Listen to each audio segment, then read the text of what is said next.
Donc, nous allons parler de la paracha de Shemini, qui veut dire donc le huitième. Nous allons étudier à travers Lévitique 9 à 11, le prophète Samuel 6 à 7, Ézéchiel 43 à 44 et l'évangile de Marc, chapitre 1, versets 16 à 28. La paracha à Shemini signifie le huitième jour. Ça marque l'inauguration du tabernacle et le début du service sacerdotal d'Aaron, mais elle est surtout là pour nous démontrer le drame de la mort soudaine de ses fils Nadab et Abihu. Ces derniers ont été consumés par un feu céleste après avoir offert un feu étranger qui n'avait pas été commandé par l'Éternel. Un acte interprété par plusieurs commentateurs comme un excès de zèle, de l'ambition ou une forme d'idolâtrie au sein même du sanctuaire. Le silence d'Aaron. Face à une telle tragédie, Aaron reste silencieux, un comportement que certains exégètent comme Abravanel, donc c'est un rabbin à l'époque du XVe siècle, qui avait donc déterminé que son comportement pouvait être dû à un simple deuil, parce qu'il avait perdu ses enfants, mais il restait silencieux par rapport au fait que Dieu a condamné véritablement ses enfants à juste titre. Et donc c'est pour ça que Aaron s'est tu. Il n'avait pas son mot à dire, vu que le culte que ses enfants ont rendu n'était pas un culte à l'image de Dieu, en tout du moins sous le commandement de Dieu, mais comme un état de pétrification spirituelle ou une soumission silencieuse à une justice divine, incompréhensible, parfois qualifiée de souffrance de l'amour. La dualité du jugement. Au chapitre 10, il y a un contraste entre la mort immédiate de Nadab et Abihu, avec l'absence de punition divine envers leurs frères Éléazar et Ithamar, qui eux avaient commis des fautes graves dans l'exécution des sacrifices, mais ont été épargnés grâce à l'intercession de Moshe Rabbeinu, Moïse, illustrant la miséricorde divine qui prime sur le jugement strict lorsque la survie du sacerdoce est en jeu. Nous verrons plus tard que même David, qui a touché l'Arche d'Alliance alors qu'il n'était pas autorisé malgré le fait d'être un roi, il n'en reste pas moins que le commandement de Dieu est dit qu'il est interdit de toucher l'Arche d'Alliance pour les gens qui ne sont pas désignés pour la porter ou éventuellement la toucher. Quoique même le port de l'arche se fait avec des barres d'accès qui sont portées sur les épaules, comme on le voit à travers la Torah. Le sens du huitième jour. Au-delà de la chronologie, ce huitième jour symbolise un temps hors du temps. Nous savons qu'actuellement, nous sommes sur des semaines de 7 jours. Dieu veut nous donner la démonstration que la dimension messianique et éternelle dépasse la création ordinaire des 7 jours, annonçant une nouvelle création et une relation sainte avec l'Éternel. C'est ce que Yeshua représente, une nouvelle création, parce que en Yeshua, nous sommes des nouvelles créatures. Et Dieu met une relation sainte par l'intermédiaire de son Fils Yeshua entre lui et nous. Ce qui veut dire que c'est un renouveau. C'est quelque chose qui n'a jamais eu lieu avant, puisque là, c'est à travers le sacrifice de Yeshua que cela peut s'accomplir véritablement. La paracha inclut également les premières lois de la cache-croûte, alimentation cachère, distinguant les animaux purs et impurs, et met en garde les prêtres contre la consommation d'alcool lors du service divin pour maintenir leur discernement. L'interprétation de l'offrande de Nadab et Abihu. Le cœur du drame de la paracha de Shemini réside dans l'offrande d'un feu étranger par Nadab et Abihu. L'interprétation de cet acte varie considérablement. Une transgression du zèle, parce qu'ils étaient zélés, ils ont voulu faire un culte qui était selon leur vocation personnelle, au lieu de faire un culte dédié à 200% à l'Éternel et selon l'Éternel. Cela est soutenu par l'intermédiaire des commentateurs comme Rachi. Voilà là un acte d'ambition. En agissant sans le commandement divin, ils ont usurpé dans un premier temps l'autorité de Moïse et Aaron, mais par extension également l'autorité de l'Éternel. Leur mort est une punition pour avoir franchi les limites sacrées du service divin, comme quoi le sacrifice que nous faisons à l'Éternel n'est pas un sacrifice anodin. Nous devons véritablement rendre un culte divin à l'Éternel en ordre. Il ne s'agit pas de faire n'importe quoi. L'Éternel acquiesce un service divin qui soit à la hauteur de ce qu'il représente, c'est-à-dire que c'est un Elohim saint en tout point. Donc les services que nous lui donnons doivent être à la hauteur de ce que lui représente. C'est un amour, par l'intermédiaire de Nadab et Abihu, c'est un amour mal dirigé.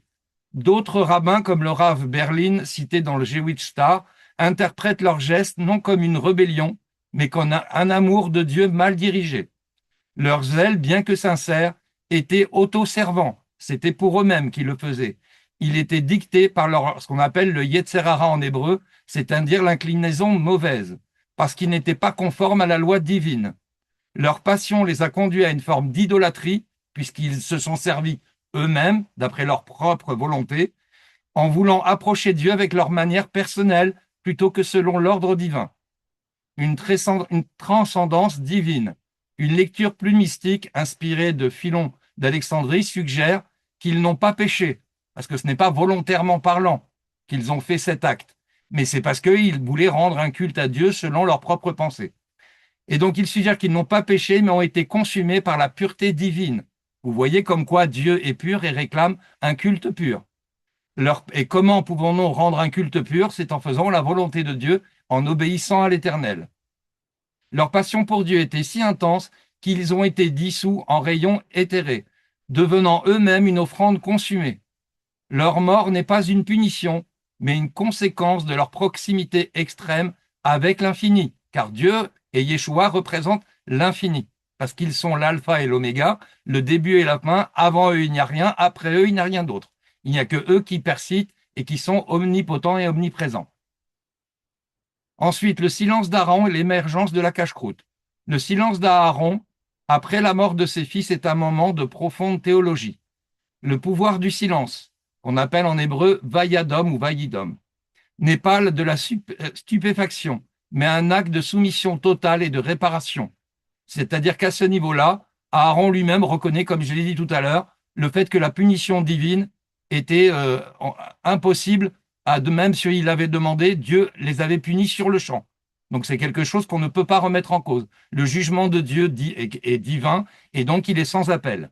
Ce silence transcende les mondes inférieurs de la division et du mensonge pour se connecter au monde de l'émanation que représente l'unité absolue avec l'Éternel.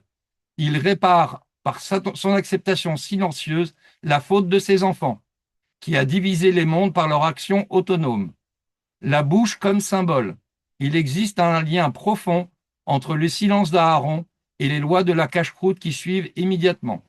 Rachi note que les fils d'Aaron survivants, Éléazar et Itamar, ont été choisis comme messagers pour transmettre les lois alimentaires, parce qu'ils ont gardé le silence et accepté le décret divin, un point commun entre la maîtrise de la bouche et le silence face à la tragédie et l'abstinence face aux aliments interdits sont deux formes de sainteté et de soumission à la volonté divine. C'est une protection divine également. L'enseignement des lois de pureté et d'impureté peut être vu comme une mesure de protection envers l'Éternel, parce que Dieu réclame à ce que nous soyons purs et sans péché pour se présenter devant lui. La tragédie de Nadab et Abihu montre des dangers d'une expérience divine non encadrée. Donc vous voyez encore une fois de plus comme quoi Dieu est intransigeant. Ce qu'il demande, c'est un culte qui vient du fond du cœur, mais qui est soumis à la volonté divine. Quand nous nous présentons devant le trône céleste, ce n'est pas nous qui sommes décisionnaires de ce que nous allons accomplir, mais c'est nous qui devons nous soumettre à la volonté de l'Éternel quand nous faisons notre culte. Nous remettons tout entre les mains de l'Éternel. C'est ce qu'a fait Yeshua pendant son ministère. Il s'est soumis à la volonté de Dieu en faisant ce que Dieu voulait et pas ce que lui-même voulait. Nous le savons à travers le récit du jardin de Gethsémane où il a dit « Père, que ta volonté s'accomplisse et non la mienne ». Donc là, cette tragédie rappelle les lois qui suivent l'établissement de barrières pour que le peuple puisse s'approcher de la sainteté de manière sécurisée et durable, avec les pieds sur terre plutôt d'être consumé par un zèle non contrôlé. À travers les prophètes de Samuel, le transport de l'arche et la sainteté de Dieu. Le chapitre 6 relate le transfert de l'arche d'alliance à Jérusalem. David est dans un élan pieux, veut ramener l'arche, symbole de la présence divine, au centre du royaume. Cependant, comme les Philistins, il utilise un chariot neuf, comme l'avaient fait les Philistins à travers un Samuel 6-7. Au lieu de le porter sur les épaules des Lévites, comme l'exigeait la loi, comme je vous l'ai dit tout à l'heure, à travers le chapitre 4 des Nombres, au verset 15, où il est dit qu'il faut porter l'arche d'alliance à travers donc des barres qui sont portées sont mis en positionnement sur l'Arche d'Alliance, et les Lévites, ceux qui sont véritablement désignés pour porter l'Arche, sont seuls dignes de le porter. David, qui était malgré tout roi, n'était pas Lévite, donc il n'avait pas le droit de le porter. Et donc, également, les autres, tous ceux qui ont pu toucher l'Arche d'Alliance, sont morts parce qu'ils n'avaient pas le droit d'y toucher. Lorsque les bœufs trébuchent, Uza touche l'arche pour stabiliser et meurt aussitôt. Vous voyez ô combien le commandement de Dieu est précis. Il n'y a pas de possibilité de toucher à la sainteté de Dieu si nous ne sommes pas désignés. Cette réaction divine souligne la sainteté absolue de l'Éternel, qui ne tolère pas la désobéissance. Aujourd'hui, pareil, comme nous sommes dans la sainteté de Yeshua, Dieu ne supporte pas la désobéissance. Un culte n'étant pas fait selon l'obéissance à l'Éternel n'est pas un culte agréable aux yeux de l'Éternel, même avec de bonnes intentions. David, d'abord en colère, à travers 2 Samuel 6, 8, comprend plus tard que l'approche humaine ne suffit pas. Dieu doit être honoré selon ses prescriptions, selon ses commandements. L'alliance davidique à travers 2 Samuel 7 et la promesse messianique. Après avoir établi son royaume, David souhaite bâtir un temple à l'Éternel. Mais Dieu, par le prophète Nathan, lui répond, ce n'est pas à toi qui me bâtira, ce n'est pas toi qui vas me bâtir une maison, c'est moi qui bâtirai cette maison, au verset 11. Vous voyez également que la maison de Dieu, qui est aujourd'hui le temple de Saint-Esprit que nous représentons, c'est l'Éternel qui bâtit. Ce n'est pas nous qui bâtissons. C'est-à-dire que Dieu prépare des êtres selon l'œuvre qu'il leur donne, et ensuite l'Église est formée à travers la main de Yeshua. C'est Yeshua qui est le chef de l'Église. Ce n'est pas Pierre comme les églises catholiques ont pu le témoigner. Ce n'est pas parce que dans la Bible il est dit que Pierre aurait les clés du royaume et serait le dirigeant de l'Église que pour autant ce n'est pas Yeshua en personne lui-même qui dirigerait l'Église proprement dite. Alors, pardon, parce qu'il y a des gens qui rentrent au fur et à mesure.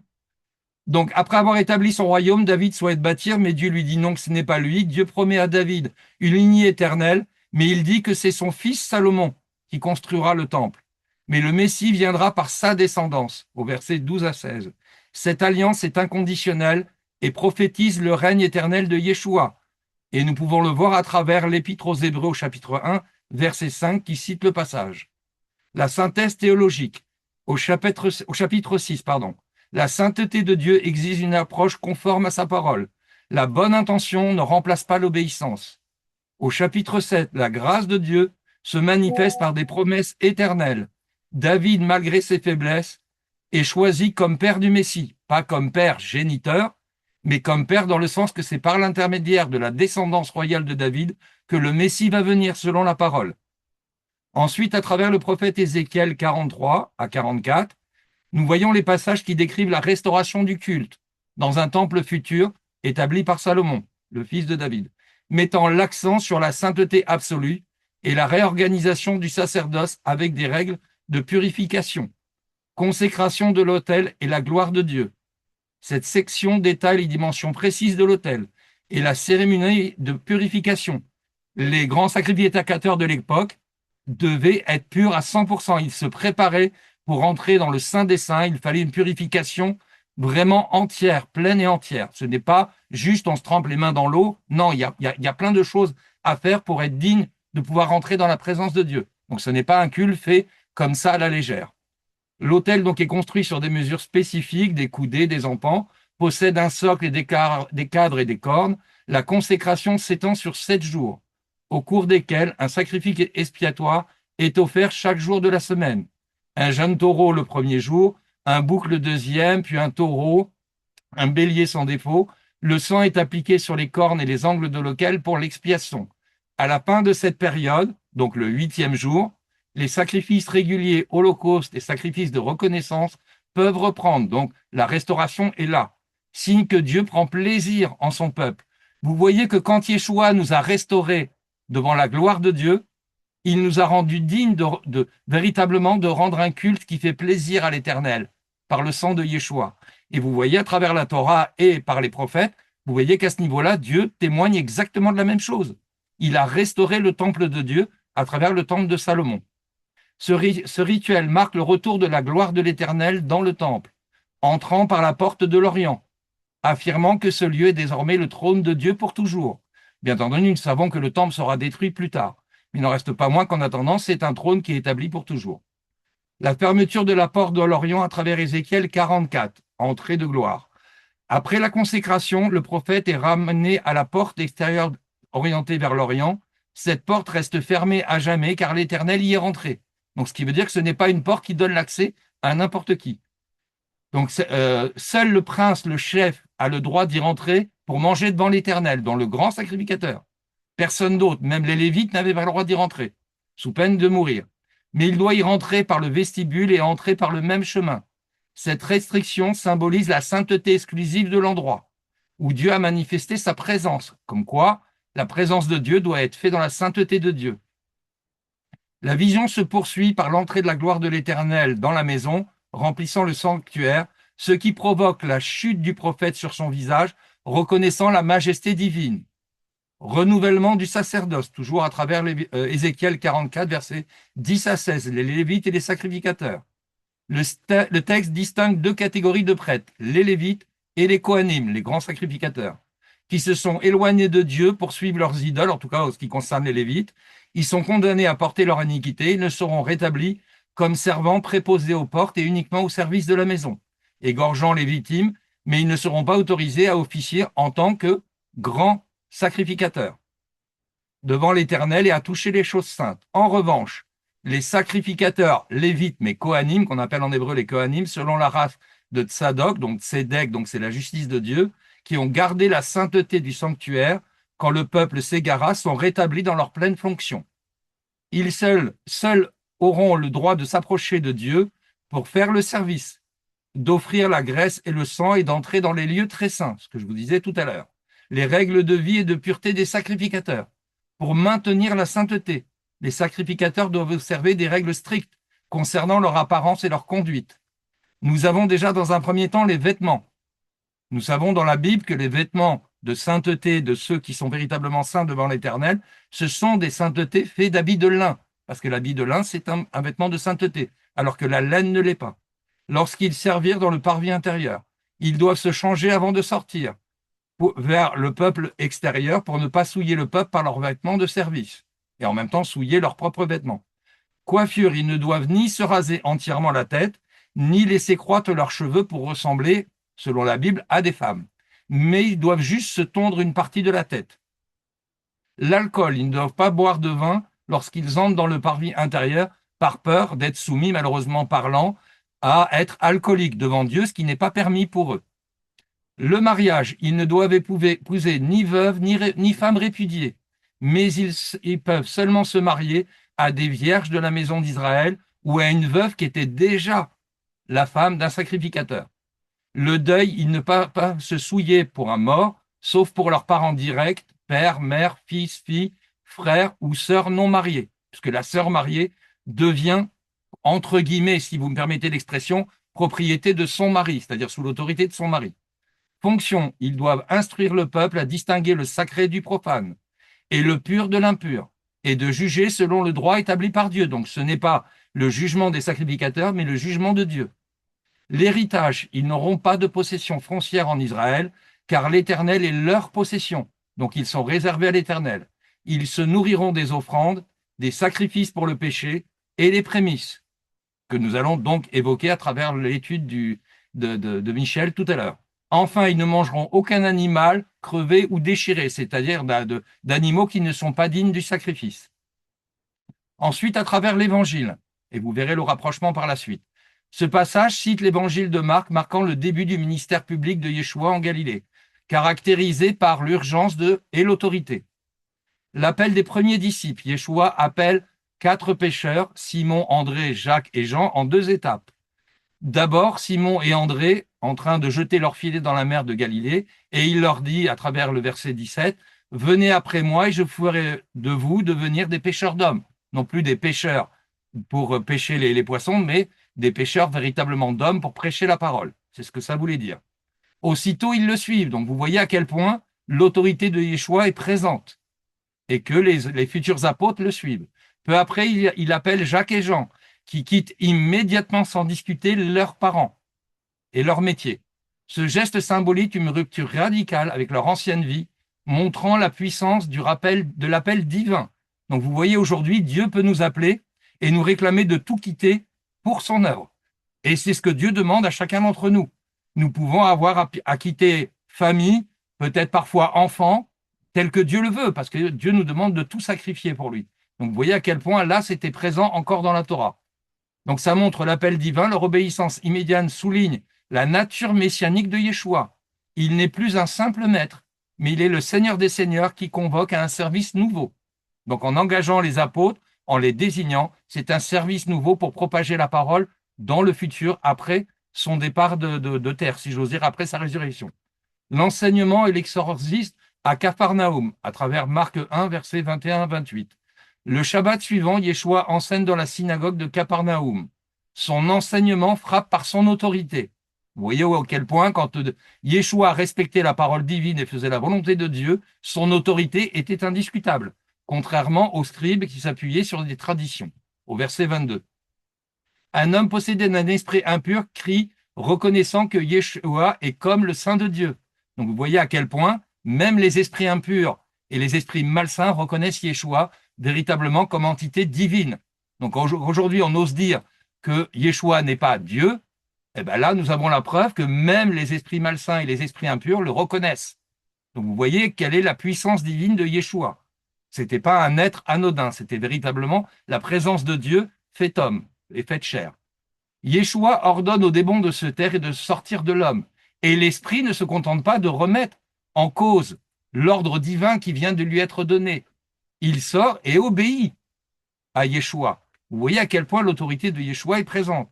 Ce miracle donc démontre bien le royaume de Dieu est arrivé avec puissance à travers Yeshua. Ça nous le démontre. Yeshua a autorité sur les forces du mal. Il signe que le règne de Dieu commence à détrôner celui de Satan. Et c'est la vérité, puisque même Yeshua a fait face à Satan et l'a remis en cause à tout moment. Tout ce qu'il faisait à travers les démons, il l'a complètement annihilé par la puissance divine qui était en lui.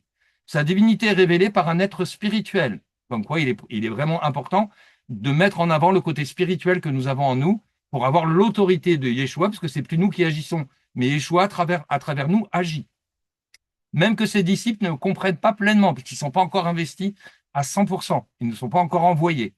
La réaction des gens est un mélange de stupeur et de crainte. Qu'est-ce ceci? Une doctrine nouvelle, mais avec autorité, au verset 27. Les thèmes de théologie principaux, l'autorité de Yeshua, il exerce à la fois dans l'enseignement, nouvelle parole divine, quoiqu'elle ne soit pas nouvelle, mais c'est dans la façon dont elle est mise en pratique qu'elle est nouvelle. Mais dans les commandements que Yeshua a prônés, ça vient de la Torah, puisque la Torah fait partie intégrante de la parole de Dieu. Et dans l'action, domination sur les démons, par contre, là, c'est spirituel. Il ne s'agit pas de faire comme à l'époque des sacrificateurs et tout ça. Non, là, c'est une nouveauté, parce que c'est à travers l'onction de Yeshua et l'onction divine que nous pouvons dominer sur les démons. Ce n'est pas nous qui dominons, c'est l'esprit qui vient en nous qui domine. Ça, il faut bien se le mettre en tête à ce niveau-là. Le secret messianique, Yeshua interdit aux démons de révéler son identité, car sa mission ne doit pas être comprise selon les attentes politiques ou guerrières.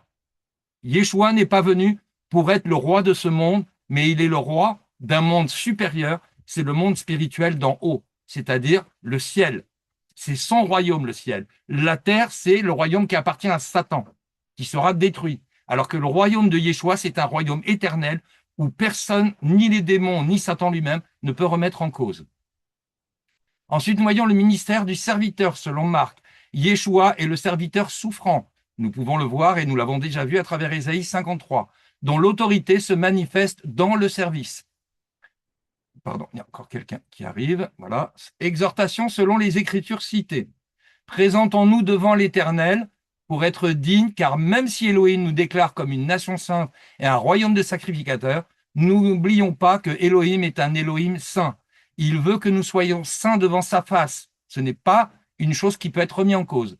Efforçons-nous donc d'être saints à son image, par la foi en Yeshua, lui obéir comme Yeshua lui a obéi, en suivant ses commandements, et l'Éternel fera de nous des êtres dignes de le servir en esprit et en vérité, comme Yeshua l'a fait jusqu'à la mort à la croix, et que par sa résurrection, aujourd'hui nous sommes présents et dignes d'être dans sa présence, car c'est maintenant Yeshua qui est le grand sacrificateur selon l'ordre de Melchisédek, mais surtout selon l'ordre d'Élohim. parce que c'est lui qui l'a fait roi des rois et seigneur des seigneurs. Donc je vous souhaite un Shabbat Shalom à tous et que vous soyez tous bénis et revêtus de la sainteté de l'Éternel en Yeshua et par Yeshua. Amen ve Amen. Amen. Ruth, tu peux Amen. nous préparer par le chemin et cet appel du chauffard. Merci pour cette paracha. Merci de nous rappeler ce que signifie huitième jour. Ça correspond tout à fait au thème d'aujourd'hui parce que nous allons entrer en quelque sorte dans un huitième jour. Préparons donc nos cœurs encore une fois en proclamant cette foi fondamentale du peuple israélite auquel nous sommes joints et que le chauffard nous rappelle ces choses que Dieu. Amen. Shalom Alechem. Shalom Alechem à tous. N'hésitez pas encore de profiter de ces moments où on peut bien encore se saluer. Est-ce que tu veux bénir quelqu'un? Est-ce que tu as un mot de bénédiction? Très court, hein, très court. Un mot de bénédiction pour quelqu'un. Est-ce que tu veux dire à quelqu'un que le Seigneur t'a dit telle chose pour cette personne? Est-ce que tu veux dire à quelqu'un que tu l'aimes dans le Seigneur, hein? Amen, Alléluia. Qu'il est ton frère, ta sœur dans Adonai. Alléluia. Sans hésiter. Et dis à quelqu'un que tu es tout simplement content que la personne soit là avec nous, que la personne est là, pas le subjonctif, la personne est là parmi nous. Amen. Cyril, je suis contente qu'elle soit là parce que c'est ma sœur. Ah oui, Cyril, elle était là tout Ouais, à l'heure. ça Oui. ça fait Nous sommes longtemps que contents je de la l'ai demandé présence de vraiment pour moi. Virginie. Virginie aussi, mais Cyril, Oui, Virginie, bien tu reçois. sûr. aussi. Je t'aime Christo de aussi, Myriam. Manel. Amen. De Oh, Lucie. Oui, De shalom, Joanne. je suis shalom, Shalom à tous, shalom. shalom. Amen. Moi, je suis contente pour vous tous que vous soyez là, mes bien-aimés. Amen. Merci, Je Amen, vous merci. aime d'un amen. grand Merci, cœur Myriam. d'amour. Content de la Amen. présence Oui, de amen. Juliette, de Marilyn, d'Audric, de Kat, de David et Gabriel, de Bernard, de Ruth, de Amen. Christo. On n'a oublié personne, n'est-ce pas? Oui. Alors, La communion fraternelle, c'est quelque chose d'important. Si vous saviez à quel point c'est important d'être réunis tous ensemble pour prier, pour oui, adorer le Seigneur en toute humilité, bien sûr. Et nous sommes vraiment le ciment de cette quille-là. Alors, oui, je pense notamment, je prie surtout pour toi, Solange, Merci. Gabriel, mm, pour mm. aie confiance, ma sœur, aie confiance, tu verras, Alléluia. ça va se dénouer. Amen. Portons-nous en vainqueurs déjà, et pas Amen. en état de faiblesse, mais en vainqueur. Tu verras, tu décrocheras cet emploi.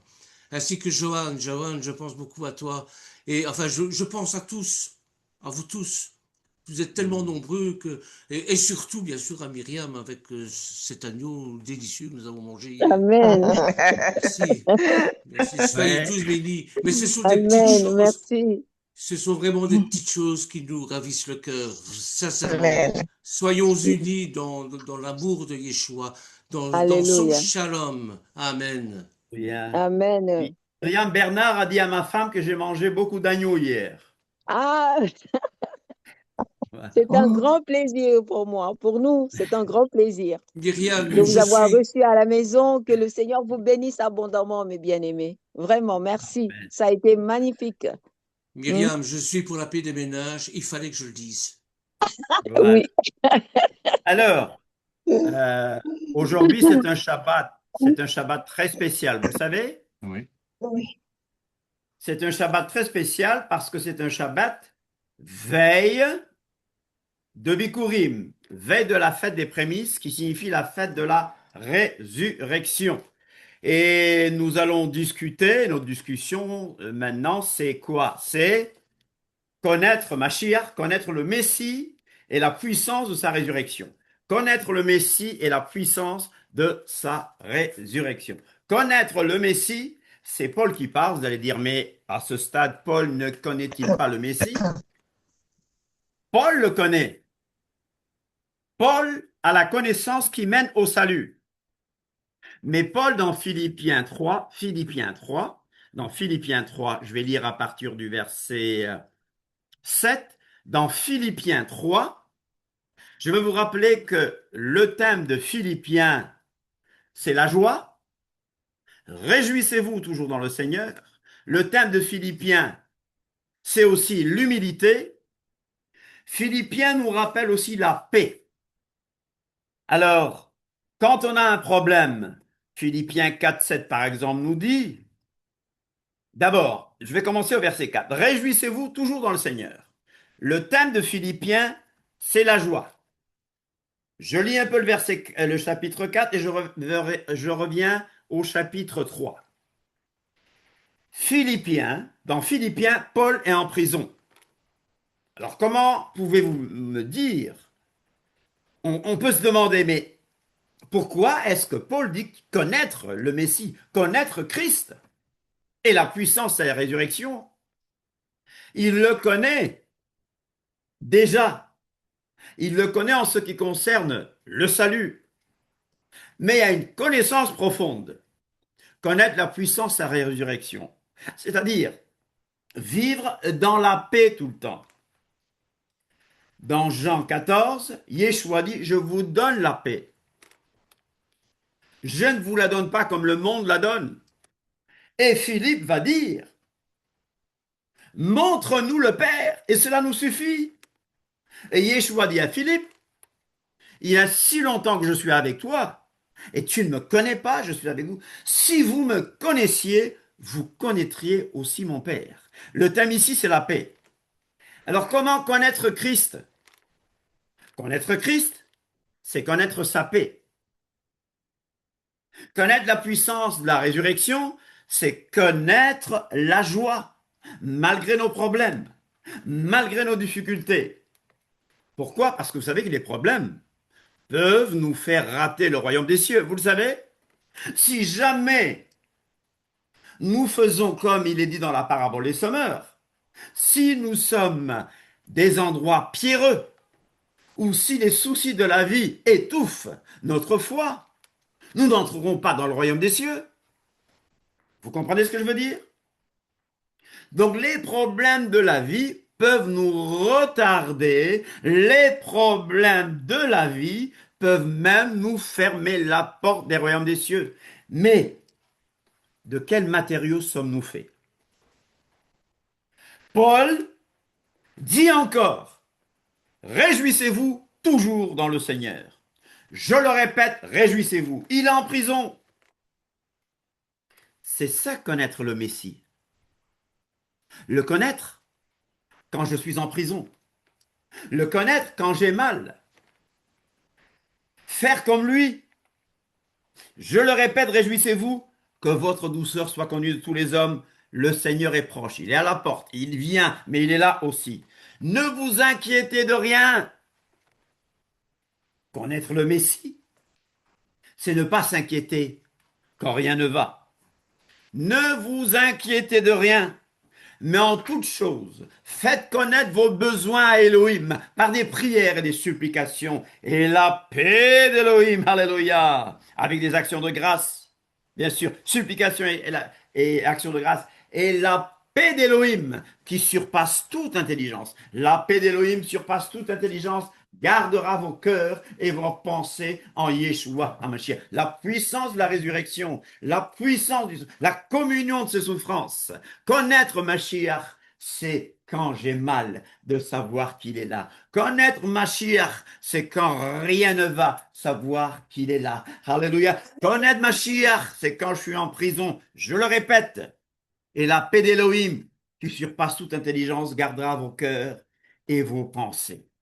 Donc, pour revenir au chapitre 3 de Philippiens, Paul, dans Philippiens 3, verset 7, dit, mais ces choses qu'il a connues dans le judaïsme rabbinique, ces choses, la halakha, les traditions, ces choses-là, qui étaient pour moi des gains, je les ai regardées comme une perte à cause de Mashiach. Alléluia, à cause de Mashiach. Et même, je regarde toutes ces choses comme une perte à cause de l'excellence, de la connaissance de Yeshua HaMashiach, mon Adon, mon Seigneur, pour lequel j'ai renoncé à tout. Et je le regarde comme de la boue, afin de gagner Mashiach, afin de gagner Mashiach. Le connaître, quand je n'ai plus rien. Le connaître, quand mon titre ne veut plus rien dire. Le connaître, quand je perds tout. Et il y a une chanson qui dit, un cantique qui dit, n'avoir que Yeshua pour seul bien. Alléluia. N'avoir Yeshua, n'avoir que Yeshua pour seul bien. La paix dans la souffrance. La paix dans la souffrance. Alléluia. Et il continue au verset 9. Et d'être trouvé en lui non avec ma justice, celle que vient de la loi. Paul nous a enseigné que personne ne peut être juste selon la loi. Mais là, en parlant de la loi, il parle de la halakha. Il parle des règles. Il parle des différents commandements rabbiniques. Il était irréprochable quant à ces commandements-là, n'est-ce pas? Mais avec celle qui s'obtient par la foi en Mashiach. La justice qui vient d'Élohim par la foi. Afin de connaître Mashiach.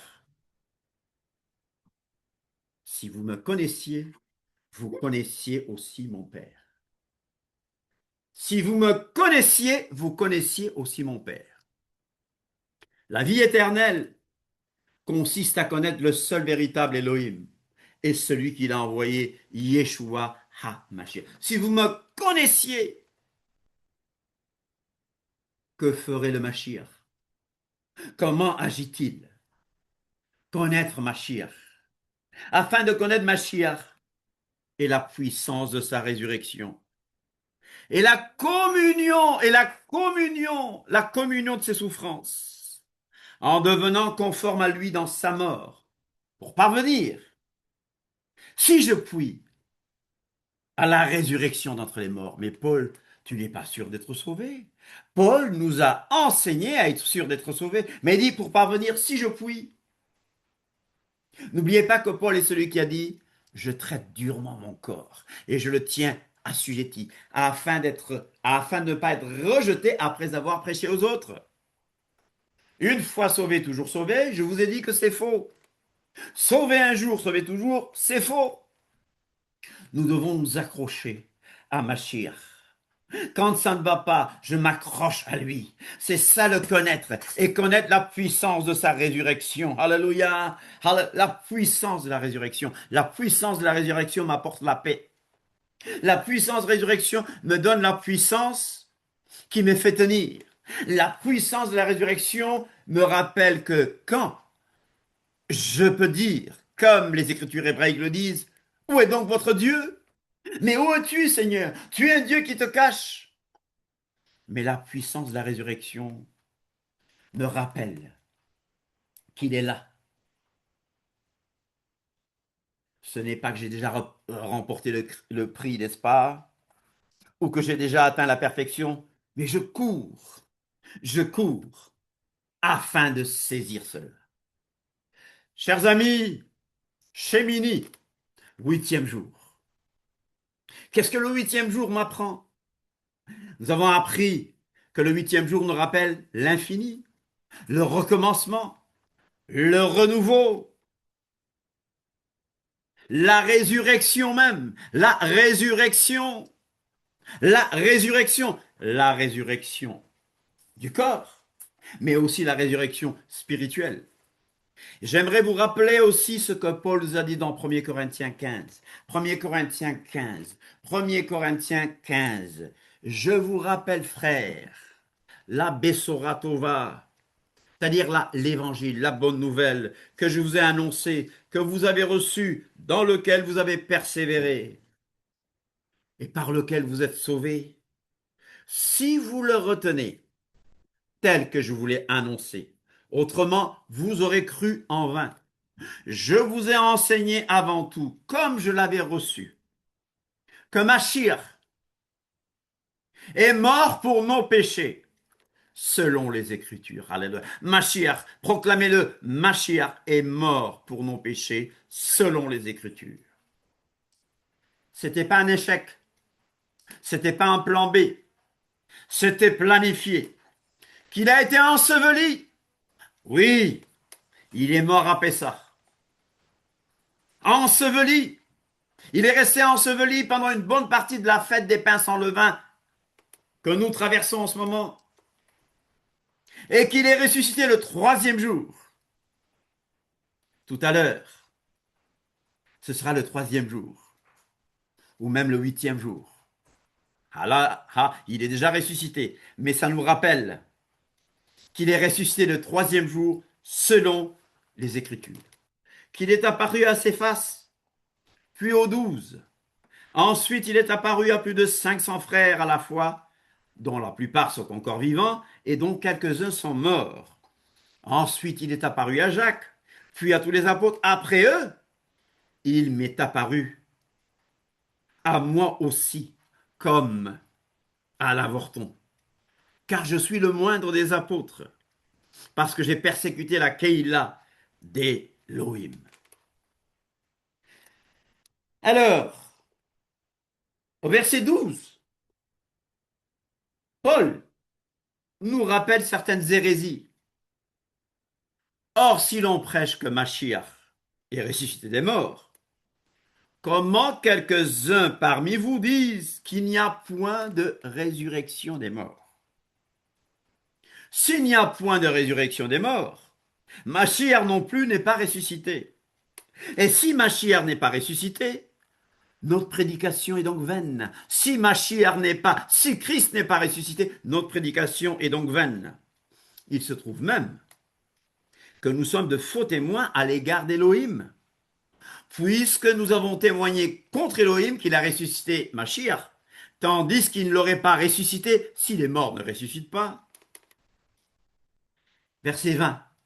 Mais maintenant, Mashiach est ressuscité des morts. Alléluia. On peut dire Amen. Mais maintenant, Mashiach est ressuscité des morts. Il est les bikurim. Il est les prémices de ceux qui sont morts. Alléluia. Il est les bikurim de ceux qui sont morts. Car, puisque la mort est venue par un homme, c'est aussi par un homme qu'est venue la résurrection des morts. Et comme tous meurent en Adam, de même aussi tous revivront en Mashiach. Mais chacun en son rang. Mashiach comme prémisse, Mashiach comme bikurim, puis ceux qui appartiennent à Mashiach lors de son avènement. Il y a une autre résurrection, c'est la résurrection des impies, ce sera après le millénium. Et Paul continue et dit, enfin, ensuite, viendra la fin, quand il remettra le royaume à celui qui est Elohim et Père, après avoir détruit toute domination, toute autorité et toute puissance, car il faut qu'il règne jusqu'à ce qu'il ait mis tous les ennemis sous ses pieds. Et proclame le dernier ennemi qui sera vaincu, c'est la mort. Le dernier ennemi qui sera vaincu, c'est la mort. Nous savons une chose, le corps est semé méprisable. Il ressuscitera glorieux. Alléluia, alléluia. Et nous pouvons dire avec Paul, ô mort, où est ta victoire? Ô mort, où est ton aiguillon? L'aiguillon de la mort, c'est le péché. Et la puissance du péché, c'est le décret de mort qu'on trouve dans la Torah. Alléluia. Mais grâce soit rendue à Dieu. Amen, amen, amen, amen.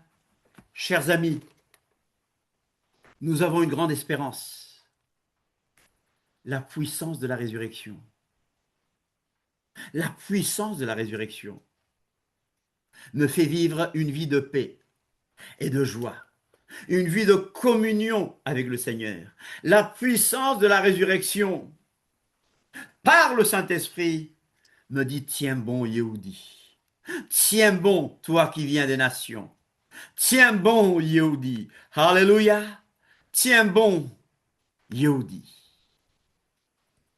Connaître Mashiach et la puissance de sa résurrection. Alléluia. Connaître Mashiach et la puissance de sa résurrection. La résurrection, c'est une doctrine très importante. Vous savez une chose? Dans la parole de Christ, dans l'évangile de Christ, dans la Torah de Mashiach, il y a des éléments importants. Ce qu'on appelle les éléments de la parole de Mashiach. Et le premier élément de la parole de Mashiach, qu'on trouve dans Hébreux 6, 1 à 2, c'est le renoncement aux œuvres mortes. Après la foi en Elohim, la doctrine des baptêmes, l'imposition des mains, la résurrection des morts, le jugement éternel. Alléluia. Et je reviens un peu en hébreu. Le premier élément, quand Yeshua a commencé à prêcher, il a commencé à dire, repentez-vous. Faites tchouva. Le premier élément, c'est tchouva. Des maasim metim, renoncement aux œuvres mortes, c'est la repentance. Deuxième élément, c'est Emouna envers Elohim, la foi envers Elohim. Et puis à la doctrine des baptêmes, l'imposition des mains. Mais regardez bien ce cinquième élément-là. Teriyat Hametim, Teriyat Hametim, Teriyat Hametim, résurrection des morts. Alléluia. Dis à quelqu'un qu'il n'y aura pas de réincarnation, mais il y aura une résurrection. Alléluia. Nous sommes en période de fête. C'est la semaine des pains sans levain. C'est encore la fête des matzot, la Pâque. D'après le modèle biblique, c'était mercredi. On est d'accord? Pessah, c'était mercredi. Nous l'avons commémoré, mais nous sommes toujours dans la semaine des pains sans levain. Matzot, qui cette année coïncide en partie avec la semaine sainte de la chrétienté gréco-romaine. Ok? J'aimerais dire que pour certains, dans la mouvance rabbinique, ceux qui sont d'inspiration pharisienne, je ne le dis pas de manière péjorative, c'était hier, le 16 Nissan, qui était pour eux la fête des Bikurim et le début du conte de l'Homère. Jeudi, nous reviendrons sur vos questions, sur la Pâque en Égypte, sur l'Homère, qu'est-ce que tout ça veut dire? Jeudi, je répondrai à vos questions. Mais j'insiste sur le fait que la fête des Bikurim, oh, mais Michel, tu nous fatigues avec tes Bikurim. C'est parce que la chrétienté ne vous a pas enseigné cela. La chrétienté paganisée vous a enseigné que les fêtes de l'Éternel sont abolies sous l'autorité humaine. Mais la Bible nous parle vraiment de Bikurim. Crucifié, exécuté à Pessah, il est enseveli pendant une bonne partie des fêtes, de la fête des pains sans levain. À Bikurim, il ressuscite. La puissance de la résurrection, c'est aussi tenir compte de tous ces marqueurs prophétiques. Parce que quand je parle de prophétique, je parle de ma destinée. Je parle d'abord du plan divin, mais je parle de ma destinée. Quand je parle de prophétique, il y avait intention divine.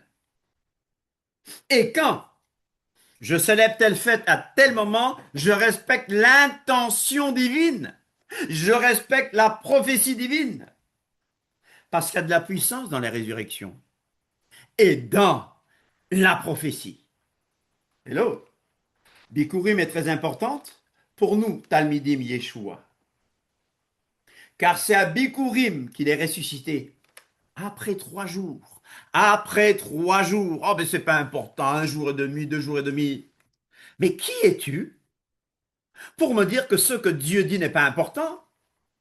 David nous a rappelé que l'Éternel a dit qu'on ne touche pas,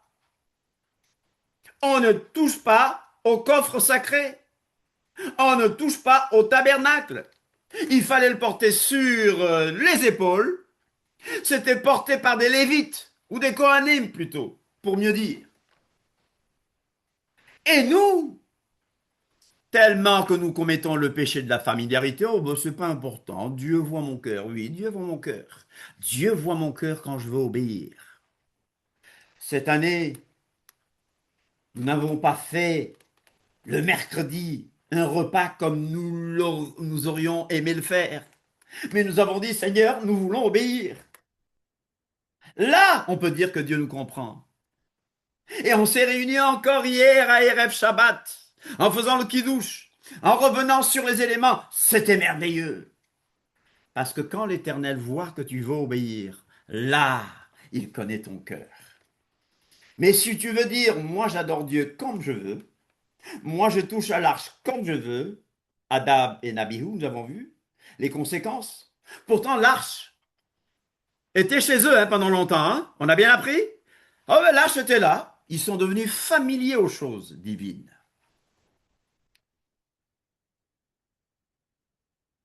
Mercredi, au coucher du soleil, à samedi à la tombée de la nuit, voilà, notre Mashiach est descendu dans les lieux inférieurs de la terre. C'est de là que vient le mot enfer, qui n'existe pas dans la Bible. Infernus. C'est-à-dire, il a été enseveli. La Bible nous dit, la Bible nous enseigne ceci, que le Mashiach devait souffrir et qu'il ressusciterait des morts le 3e jour. Alléluia! La crucifixion du mercredi accomplit littéralement, prophétiquement les 3 jours et 3 nuits. Matthieu 12, 40.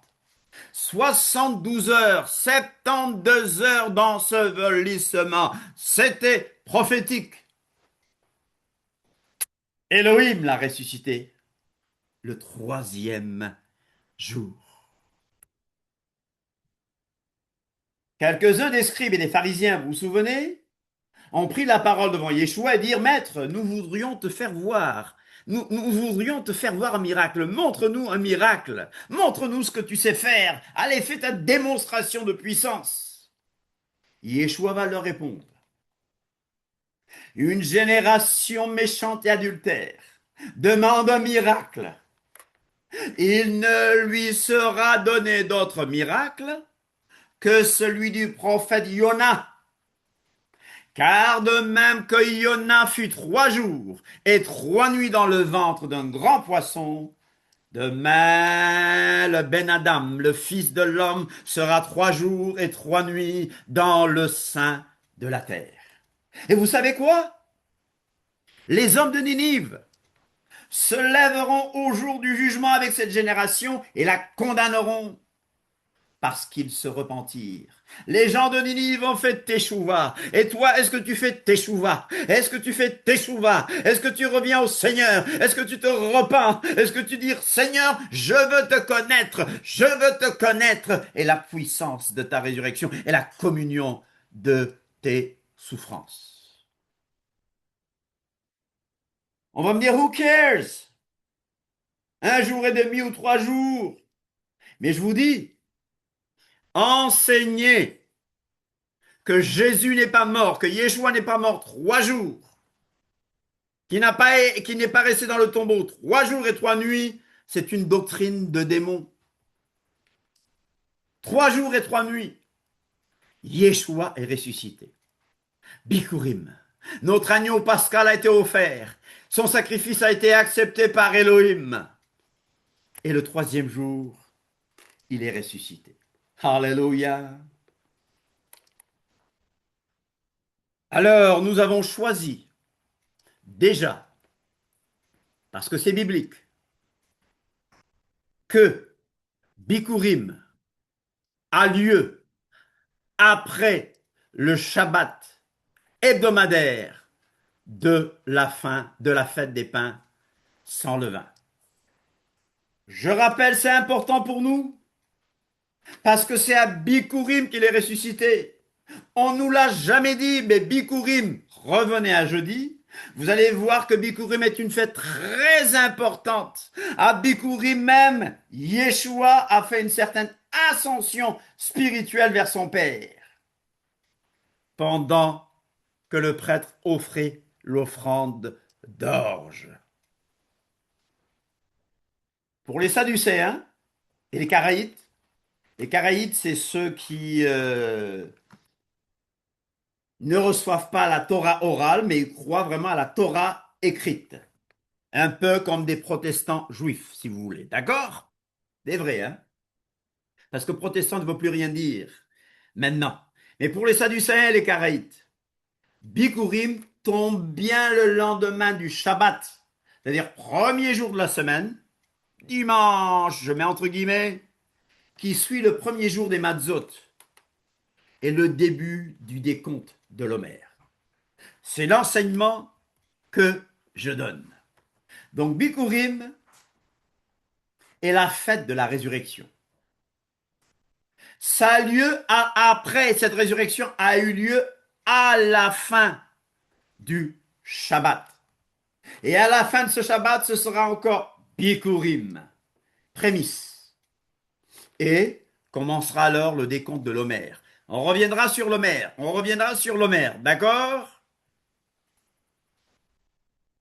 Le premier jour de la semaine. Je rappelle que le premier jour de la semaine juive ou biblique commence notre samedi soir après le coucher du soleil. Ça commence notre samedi soir après le coucher du soleil. Je vous rappelle que le jour juif ou le jour biblique va d'un coucher de soleil à l'autre. Les écrits apostoliques, ce qu'on appelle le Nouveau Testament, nous informent que les premiers disciples se sont quelquefois réunis pour continuer l'adoration du Shabbat notre samedi soir. Et ce moment-là est appelé Mozae Shabbat, Mozae Shabbat, Mozae Shabbat, Mozae Shabbat, Mozae Shabbat. Ok? Oui? C'est déjà le premier jour de la semaine juive, c'est vrai. Le terme Mozae Shabbat littéralement signifie la sortie du Shabbat. Avdallah. Alors, quand on va chanter l'Avdallah tout à l'heure,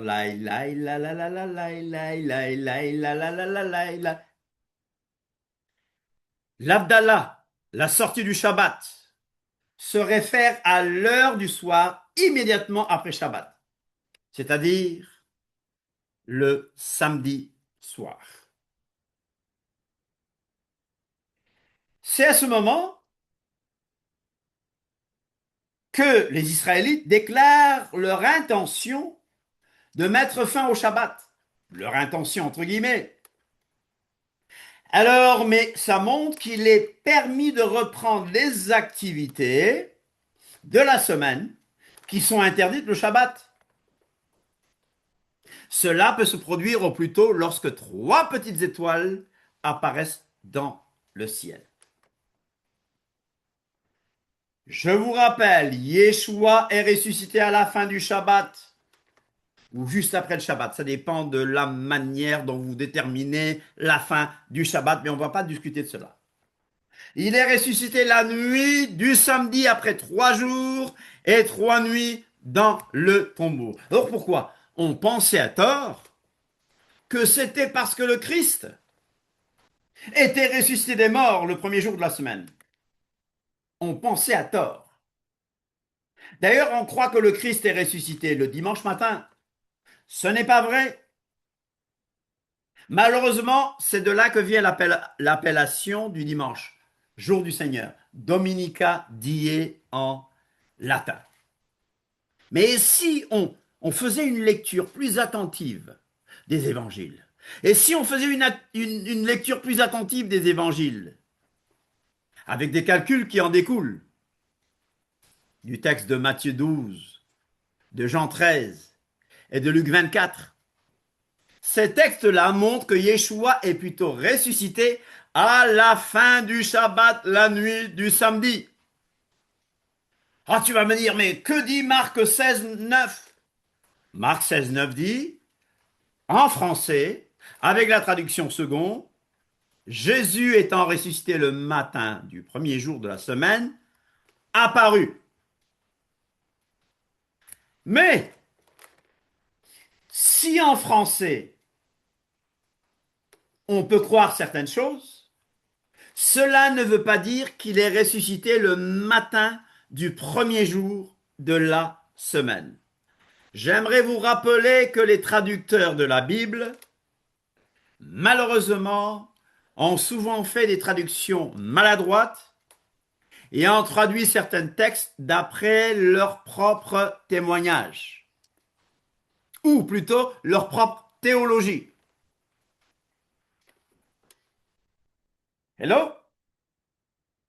J'aimerais vous dire que c'est le matin du premier jour qu'il a été vu. Vous allez me dire, tout ça, ça ne m'intéresse pas. Mais supportons un peu, on aime la vérité, non? L'amour de la vérité me pousse à aller voir ce que la vérité dit, parce que c'est la même chose. C'est la paracha d'aujourd'hui. Ben, l'arche de l'Alliance était chez nous. C'était chez nous. On voyait l'arche tout le temps. Ah, je peux le toucher. Mais Elohim ne voit pas les choses de la même manière. Elohim voit les choses différemment. Parce qu'Elohim a ses plans, Elohim a ses manières de faire. D'ailleurs, le tabernacle, tout tabernacle, le Mishkan, nous montre que Elohim est un Elohim d'ordre, un Elohim qui suit un plan. Ses prophéties suivent un plan. Les prophéties bibliques ne sont pas données par hasard. Les fêtes ne sont pas données par hasard. Le jour de la mort de Yeshua n'a pas eu lieu par hasard. Son ensevelissement pendant Matzot n'a pas eu lieu par hasard. Sa résurrection à Bikurim n'a pas eu lieu par hasard. Tout ça, c'était déterminé parce que dans cela, nous puisons des richesses, des bénédictions. Parce que avec cela, nous voyons clairement l'intention de Dieu d'établir un royaume qui ne sera jamais détruit. Oui, le diable est le prince de ce monde. Le diable est le prince de ce monde. Mais moi, je connais un royaume qui ne sera jamais détruit et que ce royaume-là va détruire tous les autres royaumes de la terre. Mais il fallait que Yeshua meure, qu'il soit enseveli, qu'il ressuscite, qu'il fasse une ascension physique. Et nous l'attendons, parce que le ciel doit le recevoir. Il est le chef de l'univers, il est le maître de l'univers, il est le roi des rois, et bientôt l'Éternel sera roi de toute la terre. Alléluia. Melech Haolam, Melech Haolam. Mais il fallait que ces choses arrivent. Lisez Luc 24, il fallait que ces choses arrivent. Les disciples qui allaient vers Emmaüs, les disciples qui allaient vers Emmaüs ont dit, mais ça fait le 3e jour que ces choses sont arrivées. Mais donc, leurs yeux se sont ouverts finalement quand lui-même, le Christ ressuscité, a rompu le pain. C'est le matin qu'il a été vu, oui, certes, c'est le matin qu'il a été vu. Et le texte grec nous dit ceci, anastas, c'est-à-dire se relever. Et, proi, matin. C'est-à-dire, il s'est proté, sabbatou, Shabbat. Ça veut dire, s'est enlevé, mais tôt au premier jour de Shabbat. Il a paru. Voici ce que l'original dit. L'original ne dit pas qu'il est ressuscité le dimanche matin. Je vous rappelle que le premier jour de la semaine commence à Motzaet Shabbat. Le premier jour de la semaine, d'ailleurs, dans Acte 20, vous avez posé des questions. C'était samedi soir, après Shabbat. Les premiers chrétiens ne chômaient pas le dimanche.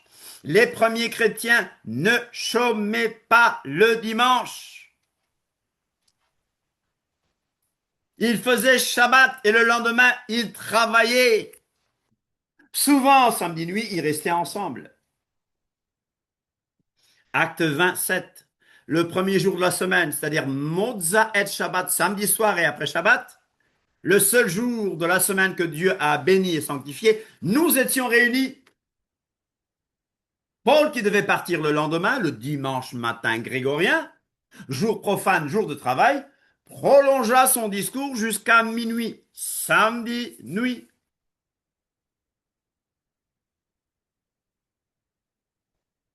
Et vous dites aussi le texte là que chacun de vous, le premier jour de la semaine, dimanche grégorien, jour profane, jour de travail, mette à part chez lui ce qu'il pourra. Qu'on n'attende pas mon arrivée. Donc, c'est pas le dimanche matin qu'il faisait ces choses. Non, il faisait ces choses le dimanche matin, peut-être, mais ça ne voulait pas dire qu'ils se réunissaient ce jour-là.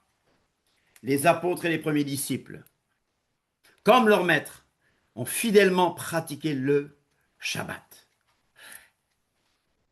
Mais c'est pas important, le jour. Mais est-ce que vous savez que même nos amis catholiques disent ceci? Saviez-vous que les catholiques célèbrent la résurrection du Christ lors de la vigile pascale? Ou veillée de Pâques, ou veillée pascale. Ils allument le cierge pascal. Et cette veillée-là, elle a lieu durant la nuit du samedi saint au dimanche de Pâques. Imaginez. Ceux qui vous ont appris, Bernard, tu confirmes? Toi qui as été jésuite? Bernard, tu confirmes? Absolument. Alors, Oui. ceux qui vous ont dit que Jésus est ressuscité le dimanche matin et qui ont ajouté un S à Pâques, eux-mêmes font une vigile pascale. Qui commence quand? La célébration doit impérativement débuter après la tombée de la nuit et se terminer avant l'aube du dimanche. C'est catholique ça, n'est-ce pas? Tu confirmes?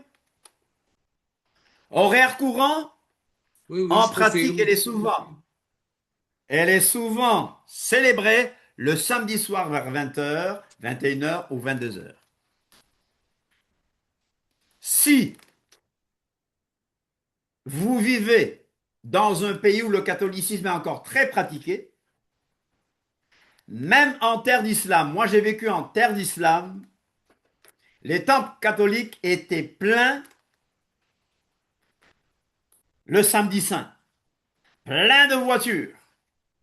Parce que même en terre d'islam, on célèbre plus les fêtes de la chrétienté qu'ici, par exemple. Ici, on ne voit rien. Mais je me souviens bien que mes amis catholiques ne voulaient pas rater cette veillée pascale. Alors pour eux, le samedi en journée est un temps de silence et de recueillement. Au tombeau, ils pensent au tombeau. Mais la veillée du soir inaugure la fête de Pâques avec S. Pascal a écrit un article intéressant, Pascal Stilland, qui nous explique certaines choses. Quand est-ce que ça commence?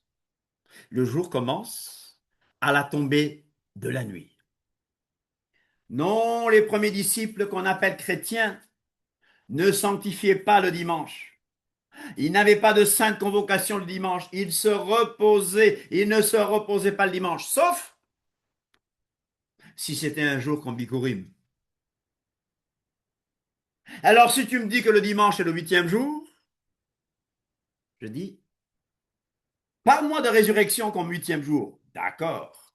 Parle-moi de la résurrection comme le commencement, comme un renouveau. Parle-moi du 8e jour comme étant une nouvelle naissance spirituelle. Oui, Amen. Mais tout ça ne remet pas en cause ce que le Seigneur nous a appris. Ben, le Seigneur nous a appris de lui réserver le 7e jour. Et quand on prend vraiment les textes, comme Pascal l'a dit, c'est, on voit Sabbatou, Miyam Sabbatou, qui signifie premier de la semaine. Sous-entendu, premier jour de la semaine. Donc le texte de Marc 16 dit littéralement, s'étant levé, métaux au premier jour de Shabbat, il apparut. On trouve cette même expression dans Luc 24.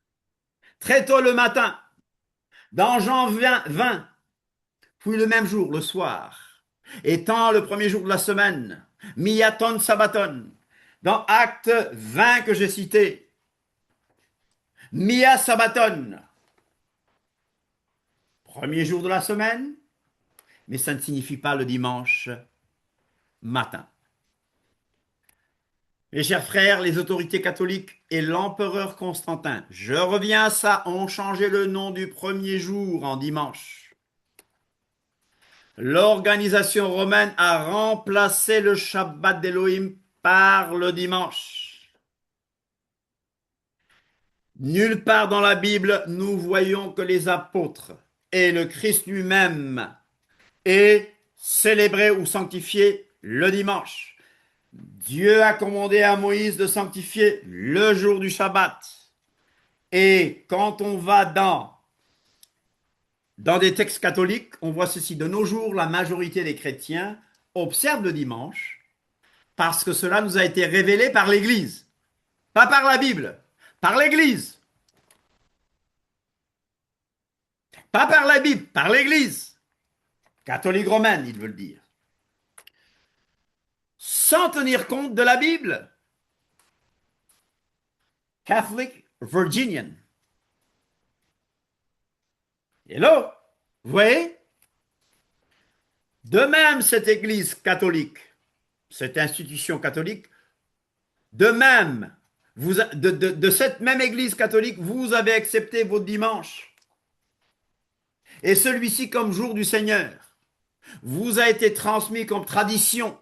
Et le monde protestant tout entier l'a accepté en tant que tradition, car il n'existe pas un seul iota des Écritures pour le soutenir. Pas un seul. Non, c'est le 8e jour. Vous voyez, on prend des textes qu'on manipule. Non, le dimanche n'est pas le 8e jour. Hello, le 8e jour dont nous avons parlé tout à l'heure, c'est ce 8e jour sanctifié. Le 8e jour m'a rappelé les plans de Dieu, ses ordres. Hello, donc, ce que vous avez accepté comme règle de foi, aussi inapproprié que cela puisse être, inapproprié, tu ne toucheras pas l'arche. C'est sur l'épaule des Kohanim. Aussi inapproprié que ça puisse être, tout comme votre dimanche, vous l'avez accepté par l'autorité de l'Église catholique romaine. Les catholiques nous ont dit, vous, protestants, vous devez faire le Shabbat parce que le dimanche, c'est notre sceau, c'est nous qui l'avons déclaré saint. Les protestants, donc, qui n'acceptent que la Bible comme règle de foi et de religion, devraient tous retourner à l'observance du Shabbat, chers amis. Michel, vous savez, quelquefois, je publie des choses, il y a quelqu'un qui me dit, c'est vulgaire, il me dit, on s'en fout. Je ne dois pas dire ça, c'est vulgaire. Hein. D'ailleurs, je vais bientôt l'éliminer de mes publications. Je vais dire, ça nous indiffère, voilà, pour rester poli. Mais je donne une remarque très importante, ce n'est pas le jour de l'entrée de Yeshua à Yerushalayim. Ce n'est pas le jour de sa mort et sa résurrection qui sauve, mais c'est Yeshua lui-même. Et si de ta bouche tu confesses que Yeshua est Seigneur, et si tu crois dans ton cœur qu'Élohim l'a ressuscité des morts, alors là, tu seras sauvé. En même temps, je ne néglige pas les marqueurs prophétiques qu'Akadosh Baruch Hu nous a donnés. Je ne néglige pas l'ordre divin. En même temps, je ne peux pas négliger. Je ne peux pas dire l'Éternel a dit, mais moi je trouve qu'il est bon de faire telle chose. L'Éternel a dit, mais ça c'était pour les Juifs. L'Éternel a dit, mais ça je fais comme je veux parce qu'il connaît mon cœur.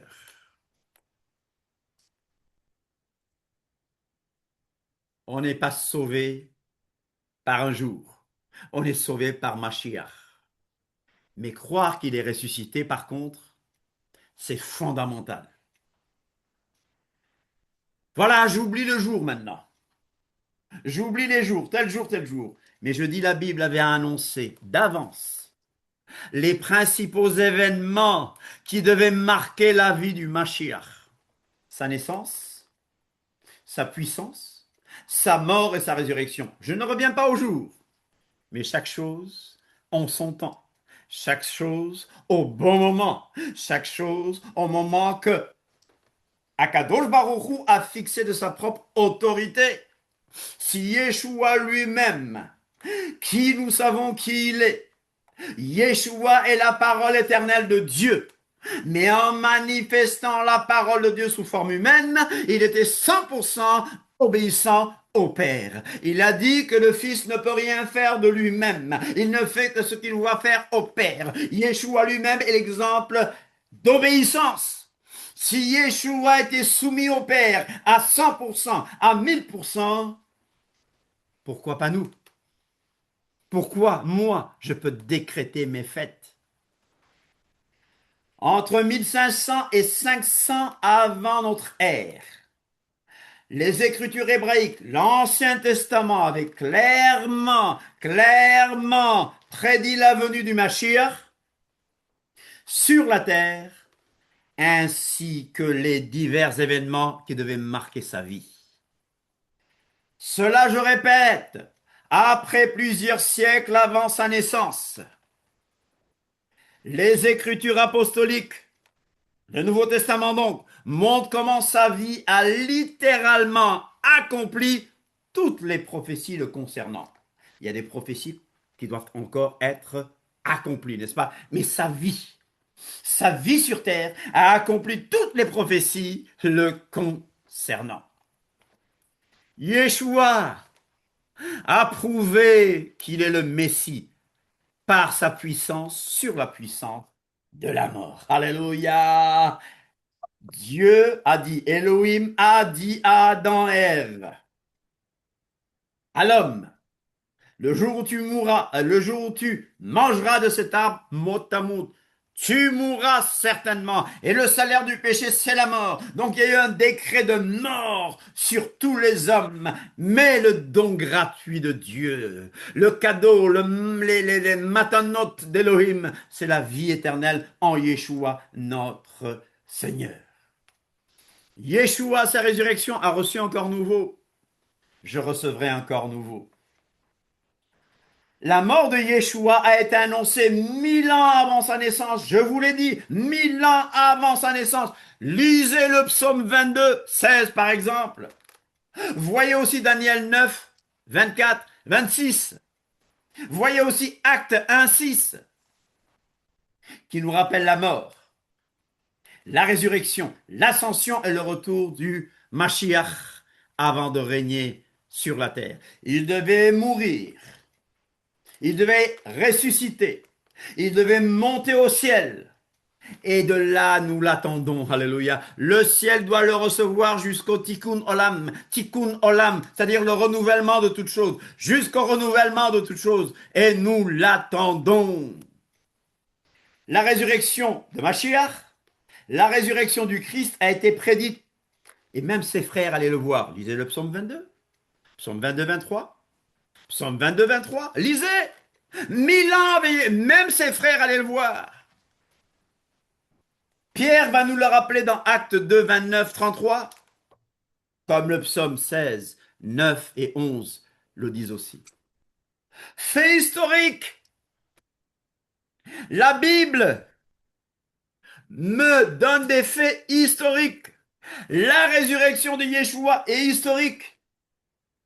Elle est basée sur des faits historiques et des documents historiques irréfutables. Elle est soutenue par la puissance de Dieu. Oui, la Bible est soutenue par la puissance de Dieu et l'attirance du Mashiach ressuscité et glorifié. Est-ce que vous savez que Jésus est un personnage historique? Et tous les scientifiques sérieux, tous les historiens sérieux le savent. Donc quand je vois sur TikTok ou dans d'autres réseaux où on met en cause l'existence même de Yeshua, c'est de la bêtise, c'est de la bêtise. Même les athées, les soi-disant scientifiques athées acceptent que Yeshua est un personnage historique. Alors je vous pose quelques questions avant de terminer, parce qu'on nous les pose. Les documents anciens et l'histoire ne contredisent-ils pas la Bible? Les documents anciens, n'est-ce pas? L'histoire ne contredit pas la Bible, mais pas du tout. Si, ils contredisent la Bible. Lesquels? Montrez-les-nous. Il est possible que certains documents anciens disent des choses contraires, c'est vrai. Mais pourquoi voulez-vous que ce soit ces documents-là qui aient raison et pas la parole de Dieu? Alors que la parole de Dieu, elle est exempte d'erreur. Non! Sachant aussi que nous avons peu de preuves décisives et concluantes sur le lointain passé. Aucun document historique sérieux ne contredit la Bible. La géologie confirme la Bible. L'astronomie confirme la Bible. La paléontologie confirme la Bible. La vraie histoire confirme la Bible. Alléluia. Et la Bible, elle est historiquement correcte, sans contradiction. Il y a des gens qui voient des contradictions dans la Bible. Il n'y a pas de contradiction dans la Bible. Il n'y a pas de contradiction dans le texte. La contradiction, c'est dans leur tête à eux. Dans leur tête à eux. Les prophéties bibliques réalisées à la lettre et la multitude de vies changées, chers amis. C'est une preuve que la Bible est vraie. Le Nouveau Testament, qu'on appelle Nouveau Testament, c'est un récit historique. Les historiens confirment. Il y a quelqu'un qui est en train d'effacer mes textes. Vous voulez pas que je lise ou quoi? Les historiens confirment que le Nouveau Testament est un récit historique et authentique. La vie, l'enseignement, la mort unique et la résurrection de Yeshua sont des preuves qui parlent d'elles-mêmes. Les paroles de Yeshua sont dignes de confiance. Est-ce que la personne peut enlever les traits qui ont été faits par mes gardes là? La résurrection est un fait historique, incontestable, irréfutable, chers amis. Regardez la transformation de Pierre à la Pentecôte. Pierre qui voulait pas que le Mashiach aille au bois. Pierre qui avait renié Yeshua, mais qui à la Pentecôte se lève pour dire, vous l'avez exécuté, vous l'avez crucifié. Non, mais maintenant Mashiach est ressuscité d'entre les morts. Alors, quand on évangélise, on trouve des petits malins qui vont nous dire ceci. Des petits malins. Mais j'aimerais vous dire, le plus grand des miracles est la résurrection de Mashiach. La résurrection de Yeshua, le tombeau était vide. Alors les ennemis de la foi vont nous dire, les disciples de Jésus ont volé son corps. Ou le corps a été volé par quelqu'un d'autre, ou le corps est resté dans le tombeau, ou Yeshua s'est tout simplement évanoui. Les autorités juives et romaines ont enlevé le corps. Ah non, non, c'est Joseph d'Arimathée qui a pris le corps. Oh, c'est Judas qui a été crucifié à sa place. Les disciples de Yeshua ont-ils volé le corps? Je termine là, je termine par ça. Est-ce que les disciples de Yeshua ont volé le corps? Matthieu 27, 62. Le lendemain qui était le jour. 2 secondes, hein?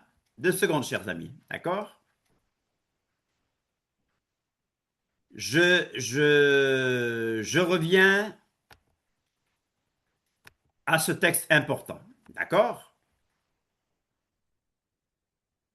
Je reviens au texte de Matthieu 27.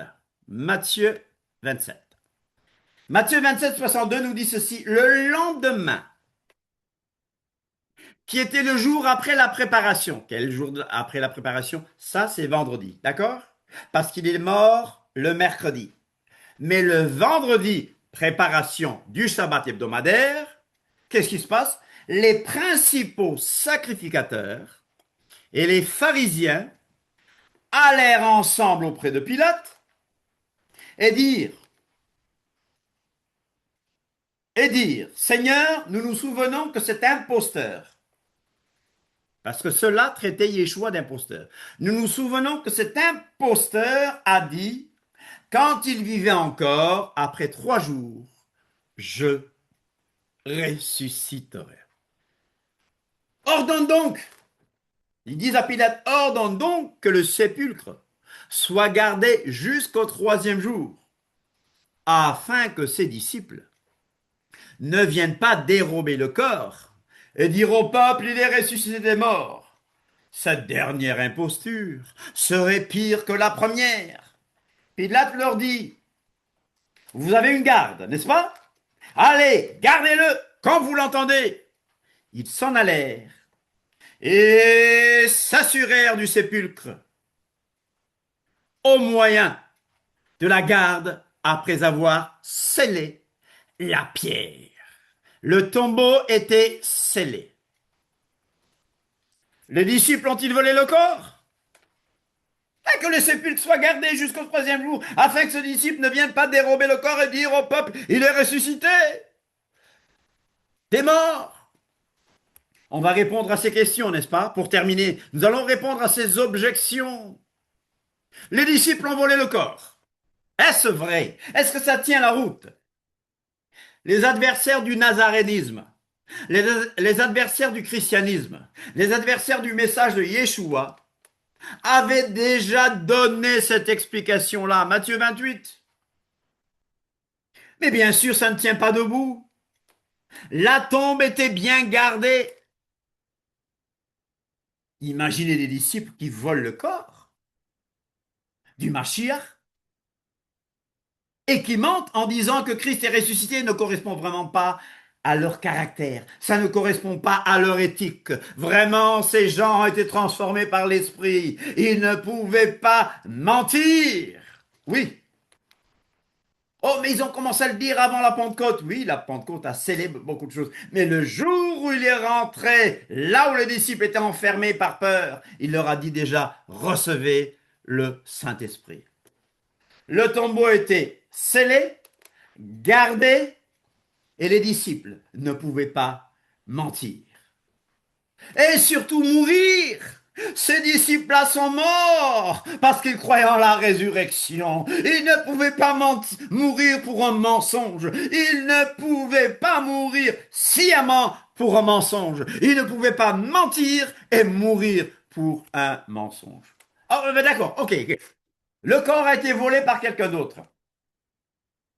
Bon, c'est pas sérieux comme objection, n'est-ce pas? Tous les savants rejettent cette hypothèse. Encore une fois, rappelons que la tombe était bien gardée. Et les disciples, bien que le tombeau était vide, les disciples n'ont pas basé leur foi sur le fait que le tombeau était vide, mais sur le fait qu'ils ont vu Yeshua ressuscité. Ils l'ont vu, ils l'ont vu, ils l'ont même touché. Non, non, non, non, non, non, non, tout ça, c'est faux. Oui, tu peux manger. Le pain est le corps du Seigneur. Alors, on y va. Alors, le corps est resté dans la tombe. Le corps est resté dans la tombe. Ça ne tient pas la route. Alors, pourquoi? Il fallait tout simplement que les Juifs alors ouvrent la tombe et montrent que Yeshua n'était pas ressuscité, mais qu'il était toujours dans la tombe. Pourquoi ne l'ont-ils pas fait si le corps était dans la tombe? Ah non, vous savez, en fait, Jésus s'est évanoui, tout simplement. Jésus s'est évanoui. Jésus s'était évanoui, c'est tout. Après un si long supplice, sur la croix, on mourait par suffocation. Luc était médecin, et Luc va nous dire ce qui s'est passé. Mais Jean va nous rappeler quelque chose de prophétique. Son flanc a été percé et son cœur a été atteint. S'étant approché de Yeshua et le voyant déjà mort, ils ne lui rompirent pas les jambes. Tout à l'heure, David nous rappelait que l'agneau n'avait pas ses jambes rompues. Mais un des soldats lui perça le côté avec une lance et aussitôt, il sortit de l'eau et du sang. C'est ça le symptôme de ce genre de mort, par suffocation. Et Jean va continuer dans 1 Jean 5, 6 et va dire, c'est lui, Yeshua HaMashiach, qui est venu avec de l'eau et du sang, non avec l'eau seulement, mais avec l'eau et le sang. Avec l'eau et avec le sang. Et c'est l'Esprit qui rend témoignage, parce que l'Esprit est la vérité. Alléluia, alléluia. Évanoui. Imaginez, Yeshua évanoui et entouré de bandes très serrées, se réveiller, se lever, défaire ses bandes. Et il a même, vous savez, comment on dit, il a rangé son linge. Imaginez Yeshua rouler cette pierre énorme, rencontrer les gardes, leur donner peut-être 2 ou 3 coups de poing, et mentir pour dire qu'il est ressuscité. Ah non, non, non, ça c'est pas mon Yeshua. C'est peut-être leur Yeshua à eux, leur Jésus à eux, leur Jésus à eux, mais c'est pas le Yeshua que nous connaissons. Ça ne fait pas sérieux. Tu sais quoi, Michel? Les autorités juives et romaines ont enlevé le corps. Et alors pourquoi n'ont-ils pas montré le corps lorsque les disciples ont dit que Jésus était ressuscité? Pourquoi n'ont-ils pas montré le corps pour dire voilà, vous dites qu'il est ressuscité, mais voilà, il est là? Pas sérieux du tout. C'est Joseph d'Arimathée qui a pris le corps. C'est Joseph d'Arimathée. Rappelons encore une fois que le tombeau était gardé. Si Joseph avait pris le corps, il lui aurait fallu demander un permis de transfert ou un permis d'exhumation. Tout le monde aurait su. Ah, voilà la meilleure. C'est Judas qui a été crucifié à la place de Jésus. C'est la meilleure. Parce qu'elle est la plus idiote. C'est la théorie de quelques musulmans. Pas tous, hein. Cette théorie se base sur l'évangile de Barnabé ou Barnabas. Cet évangile est un faux évangile. Les savants ont sérieusement analysé ce document. Il est prouvé scientifiquement que cet évangile-là a été écrit entre le XIVe et le XVIe siècle. Alors, l'évangile de Barnabas parle par exemple de chaussettes. Mais au 1er siècle, les chaussettes n'existaient pas.